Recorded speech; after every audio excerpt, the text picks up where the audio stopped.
Eric Lopez here alongside Jason Collette at Brighthouse Networks Stadium, where the UCF Knights in front of 45,000 fans blows out Boston College 30-3. And Jason, a great night for the Knights to get their first home win against the BCS school here at home. Yeah, definitely. I mean, it was one of these games where UCF did the job, kept the ball in the field, and wore down that BC defense. That was really the story of this game. Boston College's offense simply could not keep their defense off the field, and eventually this was a game of attrition, and UCF was able to open up some holes in that offensive line for Murray and Godfrey to run right through.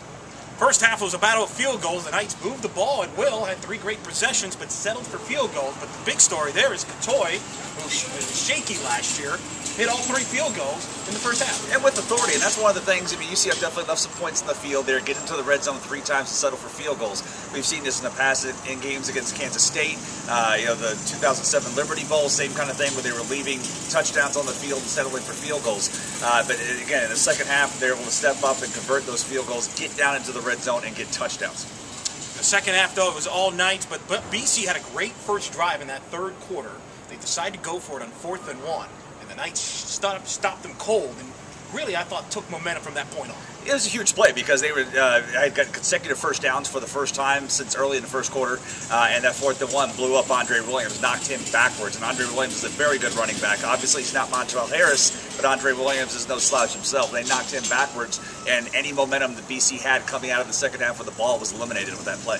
The running game for the Knights really just wore down a BC team that's had some injuries. They outran BC for the game 235-57, and that combination of Tay Murray, Brent Harvey, Ronnie Weaver really seemed to wear down, and that seemed to be working. Murray had some great runs in the second half after only just 1 carry in the first half. Exactly. He just held the 1 carry. The UCF's running attack was not very strong in the first half, and that's why they had to settle for those field goals. But in the second half, he got it going. Godfrey got it going with some pretty amazing runs there to lead up to the second touchdown. And this was a game of attrition. This was a game where the BC lines thought they would be able to control both sides of the ball, and they did not. They did for maybe about 10 minutes of 60 minutes of football tonight. And of course, the highlight, I know that the James Bates and Aaron Taylor did the telecast for CBS Sports Network. Jeff Godfrey, a solid game, running a couple scores, including one where he ran over that BC star linebacker, that tackling machine, for really a score that put the game out of reach. Definitely, man. That was much like Bruce Miller's pick last year in the Houston game when he ran over the quarterback after getting the interception. I mean, Godfrey's a small guy. He lowered his head and just knocked him right over, put him in the end zone to get that final big score. It was nice to see a full stadium, a full Brighthouse Stadium again, and the student section was packed 15 minutes before kickoff, and that student section hung around and provided a lot of noise, and that was a big part of the game tonight. Of course, Kuchley is the one I referred to, the BC linebacker, 17 tackles tonight, leading the Eagles. But it was not enough as UCF dominates 30-3. And what a difference 4 years makes there, Jason. 4 years ago at the Chestnut Hill, it was BC that took over the game in the second half, dominated the line of scrimmage. It was too big.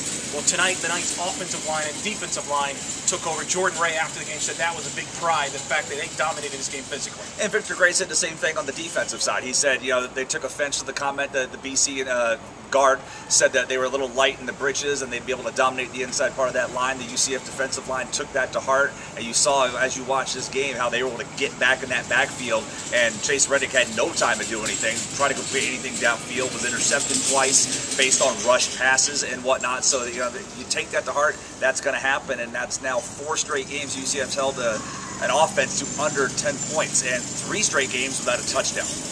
Up next now for UCF, a trip down to South Florida against the red-hot FIU Panthers team who just upset Louisville this weekend. T.Y. Hilton, explosive wide receiver, Wesley Carroll, a quarterback who played at Mississippi State, transferred to FIU, was homesick. FIU's off to a 2-0 start, and they're going to be ready. It should be an exciting game next week. Very much, because, I mean, there's a lot of UCF players from South Florida. This is a going back home. This is a rivalry game. A lot of the guys at FIU were guys they played ball with or against down there when they were in high school. So this is an amped-up game. A lot of people are looking forward to it. A lot of fans are making the trip down there, so it's going to be an exciting time next Saturday down in Miami. Should be exciting. Now, for those of you on ESPN1080.com, keep it here for UCF coverage. Jason Collette helping myself, Eric Lopez, will be writing articles all week long throughout the year. We'll bring you some videos from home games, big games on UCF throughout the season. Also, check us out on ESPN1080.com Insider Show, Sunday, 10 to 11 on ESPN 1080. and all the platforms on ESPN1080.com for all your news on UCF football. And we'll be having some big sites as well. We'll be going to some big games across the state throughout the year. So for Jason Collette, I'm Eric Lopez here from Brighthouse Networks Stadium, where UCF defeats Boston College 30-3. This is ESPN1080.com.